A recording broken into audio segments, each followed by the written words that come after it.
गुप्त रखी जाती है, लेकिन क्यों कह रहे हैं? हमारे विश्वास के लिए कह रहे हैं। तुम चाहे जितने पाप कर चुके हो भाई, अब हो गया, आ जाओ, नाम की शरण में आ जाओ, तुम बिल्कुल चिंता मत करो। कई भाई लोग आके प्रश्न करते हैं कि हमसे बहुत पाप हो गए, क्या हमारे पापों का उद्धार हो जाएगा, नाश हो जाएगा? तो ननु दुरिताक्रांताय ते कथम संशयम दास्यामि तत्राह जय नाम धेय मुनि वृंद गेय जनरंजनाय परमक्षराकृते तुमनादरादपि मनागुदीरितम् निखिलोग्रताप पटलिम बिलुम पशी।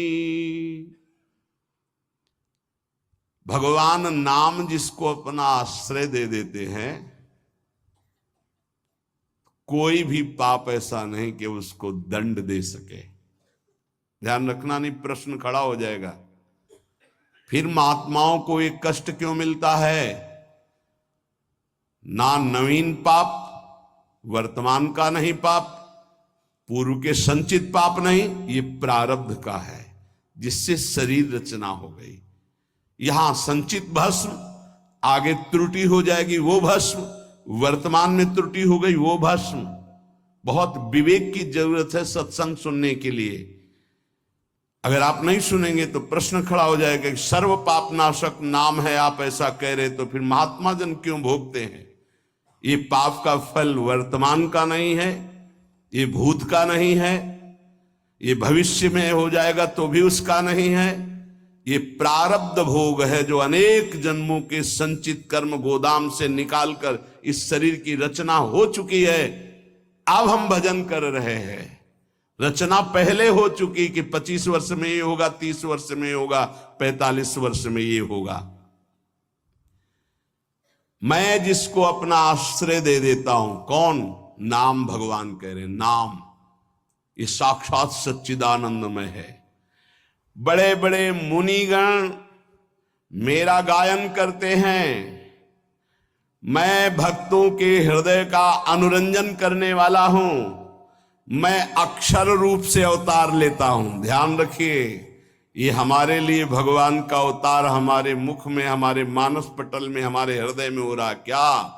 राधा। ये अक्षर अवतार है भगवान का। मैं अक्षरों की आकृति धारण करता हूं, जो मेरी शरण में आ जाता है मैं उसकी जय करा देता हूं। जिते विनायक शुभ अशुभ विघ्न करे नहीं कोई, विघ्न करे नहीं कोई, डरे कलिकाल कष्ट भय, हरे सकल संताप हरस हरिनाम जपत जय। पक्का ये सत्य है, ये वैभव संपन्न है, ये अकाल है। बोलते हैं सिख भाई, जो बोले सो निहाल, सत्य श्री अकाल। कालातीत तुम्हें बना देगा, श्री संपूर्ण वैभव प्राप्त हो जाएगा।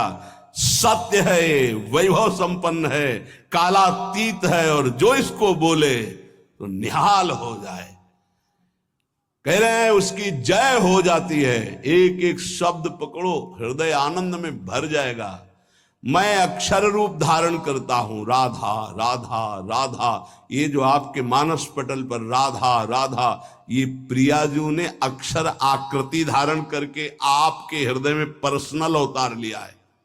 नाम भगवान कर, मेरा उत्कर्ष नामी से भी बढ़कर है। नामी ने तो एक अहिल्या जी का उद्धार किया, वर्णन आता है चरण स्पर्श करा के, और नाम जब स्पर्श किया तो करोड़ों अहिल्या परम पद में पहुंच गई, कौन जानता है। भगवान जब अवतार लेते हैं तो बड़े बड़े असुरों को मारते हैं, नाम जब अवतार लेता है तो ऐसे जिनको जानता भी नहीं कोई, कितने पापाचारी, और वो सब भगवत पद को प्राप्त हो गए। नाम का उत्कर्ष नामी से भी बढ़कर के है। यह उत्कर्ष केवल हम सबके कल्याण के लिए नाम भगवान धारण करते हैं। जो आदर पूर्वक नाम जप करता है उसकी तो बात ही क्या है। सादर सुमिरन जे नर कहें, गोपदीव भवसागर तरे। गाय के खुर के गड्ढे में जैसे जल भरा हो तो पार होने में क्या देर लगती है, ऐसे भव समुद्र पार हो जाता है जो सादर नाम जप करता है। लेकिन यहां कह रहे हैं यदि अनादर पूर्वक भी जपे, उपहास करने के लिए, संकेत, या देखें भाई क्या होता है नाम जप करने से, आदि आदि, बहुत ऊंची बात लिखी। लिंग देह पर्यंत समस्त भयंकर पाप समूहों का समूल नाश करके भगवदाकार वृत्ति प्रकट कर देता है नाम। लिंग देह नष्ट होने का मतलब अगला जन्म अब नहीं होगा, उसी से होता है जो सूक्ष्म शरीर कहते हैं। खत्म खेल। नाम नामाकार वृत्ति, ये बहुत बढ़िया चांस है। जो रोज ये आपको सत्संग मिल रहा है, आप पकड़ लीजिए, पकड़ लीजिए। अगर आप पकड़ लेंगे तो निहाल हो जाएंगे, इस बात को समझ लीजिए। न च नामाभाषः पापान्नेव दग्ध्वा निवर्तते अपितु स्वावाच्ये भक्तिम